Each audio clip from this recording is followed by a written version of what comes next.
Okay, welcome to the Flipping and Wholesaling Houses in New York show. I don't know if this is live.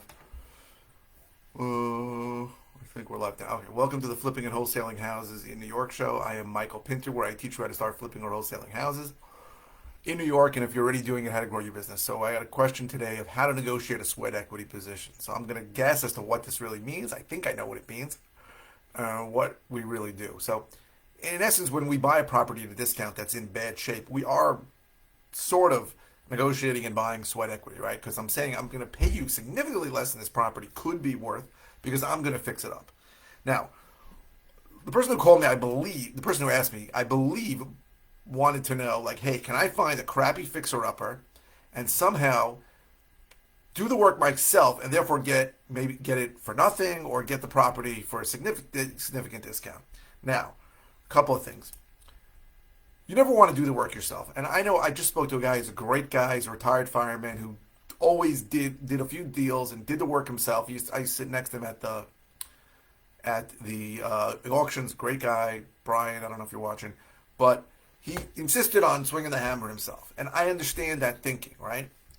Guys who are alpha males, firefighters, policemen, military. They want to do the work themselves. The idea of paying someone and giving up that extra money that we're paying bothers us. It bothers me too. But after a while, you realize that it's almost always a better idea to pay somebody. Now, why? Number one is because the truth is they're better at it than I am or you are, right? Someone who's a professional is going to do a quicker and a better job than you. That's number one. Number two is better is number one. Number two is quicker, right? Time is money, and we all have lives, and we are not going to spend 8 to 10 hours a day doing the work on it, right? So a good example. So my sister bought a house, a real beater near me, and her husband did the work really and fixed that house up every weekend. He spent for years, made the house great.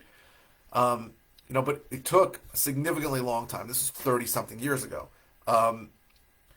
So it's never, I'm not going to say sometimes, but it's never a good idea to do the work yourself. It's almost always, I would say always better to use professionals to do it because it's going to be quicker and it's probably going to be done better. And the truth is they have tools that we don't necessarily have. And stupid things that you don't even realize you need that they have that make the process better. Like there's a tool for laying carpet. It's a simple tool. You can buy it in theory, but if you don't have it, you won't even realize how simple it is to do. So there are tools that make the whole process quicker and better that a professional will have that you may not have. So the idea is how to negotiate the sweat equity position. The truth is when I buy a property, now I don't always buy properties that need a lot of work, but most of the time they do, or at least the seller's under the impression that they do. Now, so if the property really needs a lot of work, what I'm saying is that I want to buy this property at a discount because you don't want to do the work. And many times you don't believe that a regular retail normal buyer is going to buy this house in its current condition.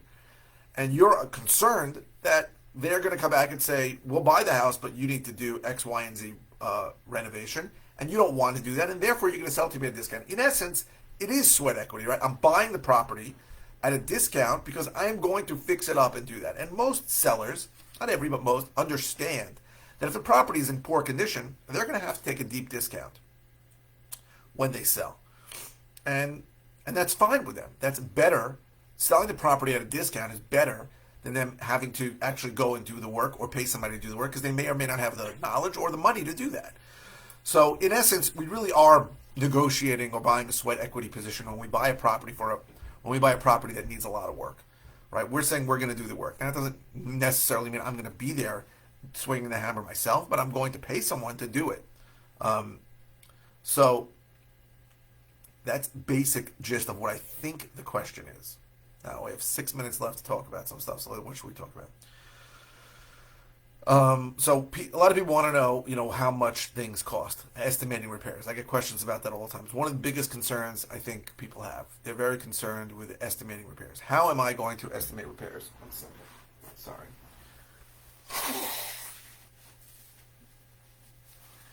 And while there isn't any easy way to give you numbers, hey, a kitchen costs $25,000, a bathroom costs $8,000. What I can do is comfort you into knowing that if you follow just a few simple rules. So number one, don't get estimates from ordinary retail remodelers. They're going to be significantly more expensive.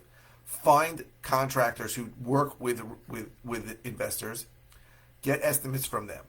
For the first few deals, like probably the first 40 deals I did, I really needed estimates on. But at some point, I didn't really need to know it anymore.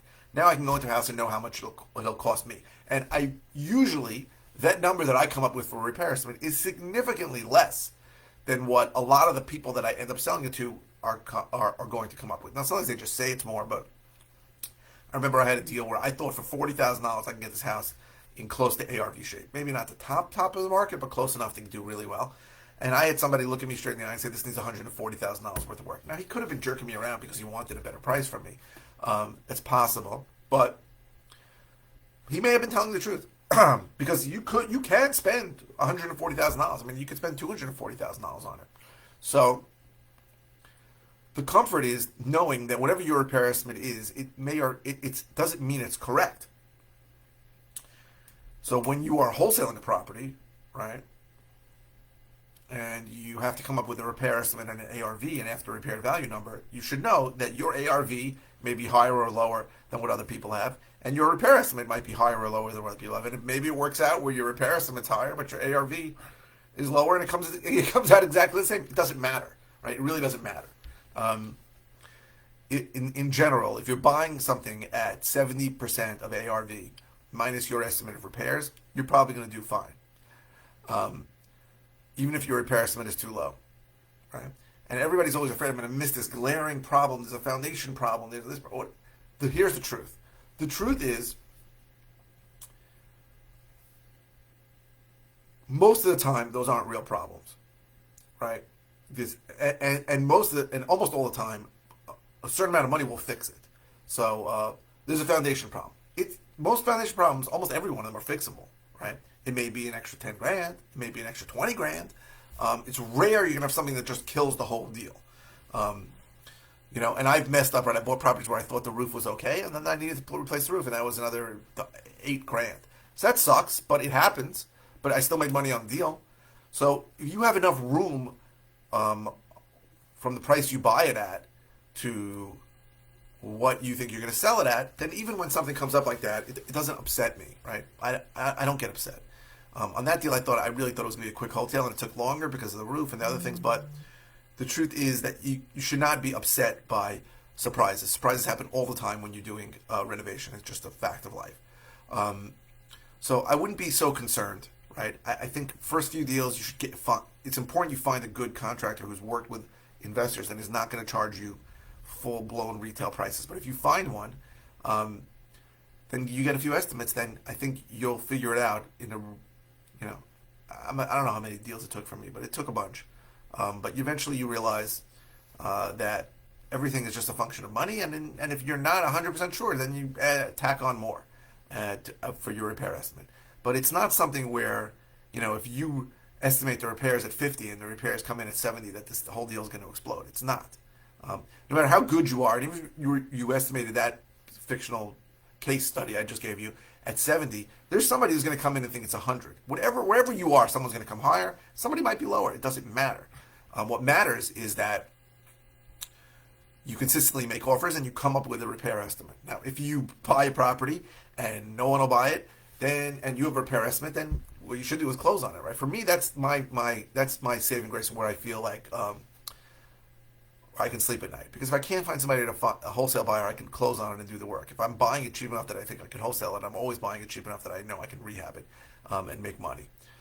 So that's it. I know I got off the sweat equity position, but I got the question, so I answered it. It only took me 4 minutes, and now I just covered a different topic for the 5 minutes, so I apologize for getting off the topic. So if you're interested in all the ways I can help you, I hope this was helpful. If you're interested in all the ways I can help you, go to howtoflipnewyork.com.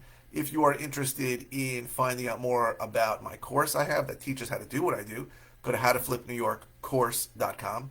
If you're interested in finding out about one-on-one coaching that I provide to some students who are kicking ass right now, I'm amazed at how good my students are doing. I thought they do well, but the truth is you never know when you get a student if he's really going to do the work or not. Go to coaching.howtoflipnewyork.com. And if you're watching on YouTube, please subscribe. If you're watching on any channel, please click the thumbs up. The likes really help me.